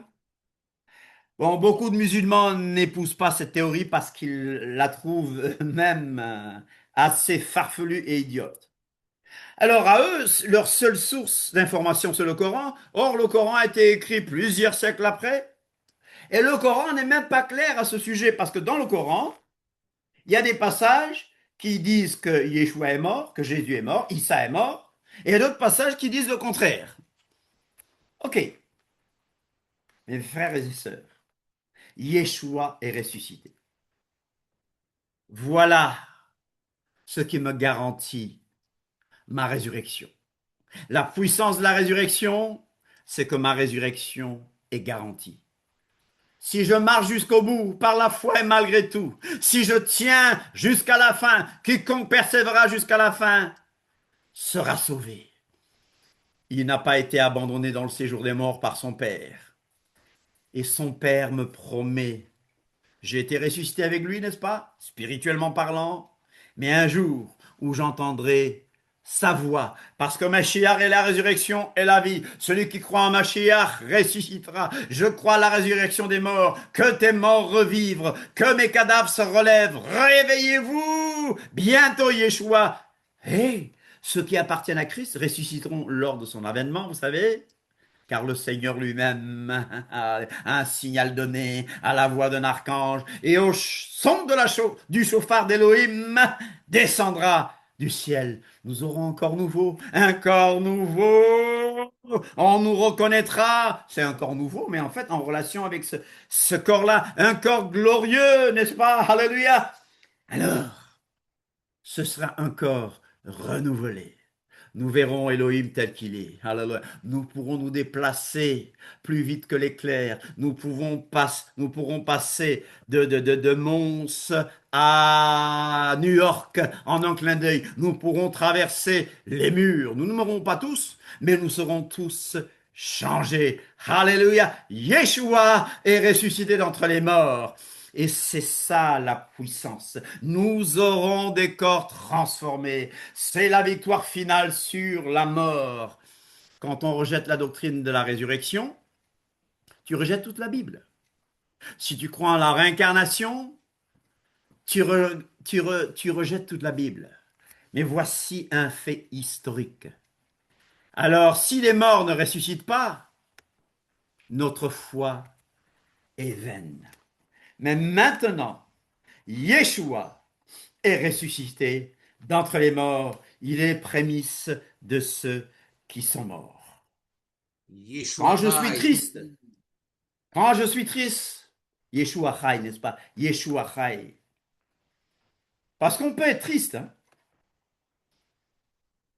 Oh, un chrétien ne peut être jamais déprimé. On peut tomber dans la déprime. Mais je peux savoir une chose. Il a vaincu la mort. Il est là. Ce qu'il l'a dit, il l'a fait dans le passé. Et puisqu'il l'a fait dans le passé, il le fera encore. Ses paroles sont dignes de confiance. Voilà, si aujourd'hui tu ne te sens pas bien, si aujourd'hui tu es triste, sache qu'il est ressuscité d'entre les morts. Même si tu n'es pas d'accord avec moi que c'est mercredi, etc. Mais sache qu'il est ressuscité d'entre les morts. Sache qu'il est ressuscité d'entre les morts. Sache que c'est une doctrine historique. C'est un fait historique établi. Je n'y ai aucun doute. La Bible nous le dit clairement. Akadosh Baruch Hu a approuvé le sacrifice de son fils. Et Akadosh Baruch Hu me ressuscitera parce qu'il a donné la puissance au fils de me juger, de m'appeler, de me réveiller et de me juger. Et je sais qu'un jour au tribunal de Mashiach, il ne me condamnera pas. Oh, je cherche quand même à avoir beaucoup de récompenses, oui. J'aimerais qu'il me dise, regarde, celui-là, il est venu parce que tu as prêché l'évangile. Celui-là, il est là parce que tu as prêché l'évangile. J'aimerais, mais je sais qu'il ne me condamnera pas. Voilà pourquoi je vous appelle à parler comme Paul, à presser, à aller vers le but, à tendre vers le but, à le connaître, c'est-à-dire même quand je suis triste, le connaître, même quand je suis triste, même quand je ne vois rien, même quand je ne peux rien voir, c'est savoir qu'il est là et qu'il aura le dernier mot. Alléluia, que le nom de l'Éternel soit béni. Hag, Bikurim, Sameach. Je vais prendre 2 questions. Avant de remettre la parole au chant, je vais prendre 2 questions, 2 petites questions. Voilà, Lucie.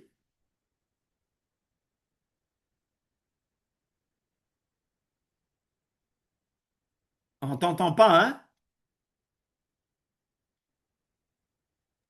Lucie, on t'entend pas.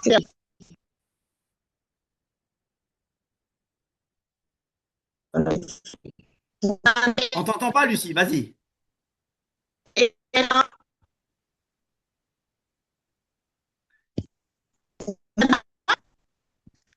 On n'entend pas, malheureusement, hein? Pendant ce temps, je vais te laisser Christo intervenir pendant que tu vois si on a la connexion. Lucie, d'accord? Christo, vas-y.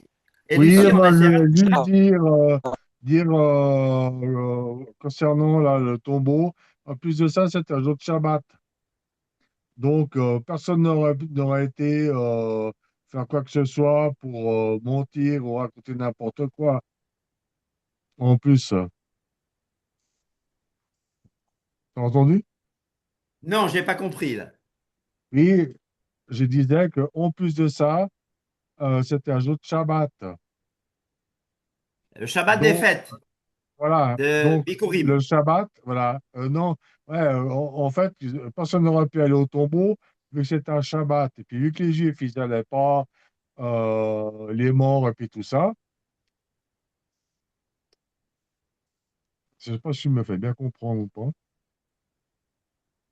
Décidément, on a un problème de connexion aujourd'hui là.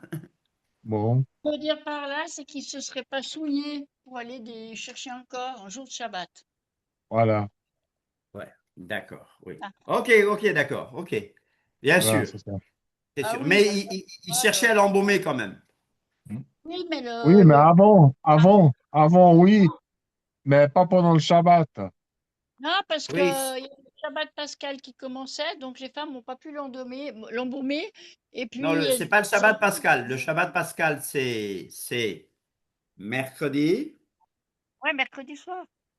mercredi soir, mais le Shabbat des pains sans levain, c'était le jeudi. Ouais, Bon, ils ne l'ont pas fait ce jour-là. Le ouais, vendredi, par contre, elles vont essayer, mais la Bible dit, elles se sont reposées selon la Torah, voilà. le samedi. Voilà, c'est Et sûr. le dimanche matin, ils ont été au tombeau et il était vivant. Voilà, c'est ça, exactement. Oui. Ok, merci. Ah oui, d'accord, d'accord. Alors, Lucie, tu as ta... On peut mieux t'entendre? Et voilà, moi,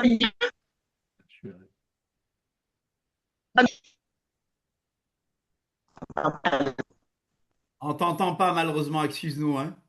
Problème de connexion. D'accord. Il y a un problème de connexion, on n'entend pas, là. On n'entend pas, ok. Malheureusement, on n'entend pas, hein. Bon, tu pourras poser ta question jeudi, par exemple. Voilà. Mardi, Bernard, tu vas parler Mardi, je vais parler de le, de l'eau comment? et du De sang. l'eau, Tu as du dit. sang et de l'esprit lorsque le soldat romain a percé le flanc de Yeshua. Amen. C'est toujours la continuité de ce qu'on a Oui, vu ce oui. soir. D'accord? Merci. Autre Amen. chose? Jeudi, on répondra aux différentes questions. On fait cool. On répond aux différentes questions. Qu'est-ce que c'est que le conte de l'Homère? Tous ces petits détails. Si vous pouvez les écrire comme ça, on est sûr de bien comprendre. Posez vos questions avant, n'est-ce pas? Amen. Allez, Hag Bikurim Sameach. Amen. C'est pas encore fin de Shabbat. On fait la Havdalah quand même. Par tradition. Normalement, la Havdalah, c'est fin de Shabbat. Hein, David, qu'est-ce que vous en pensez là? Normalement, Havdalah, c'est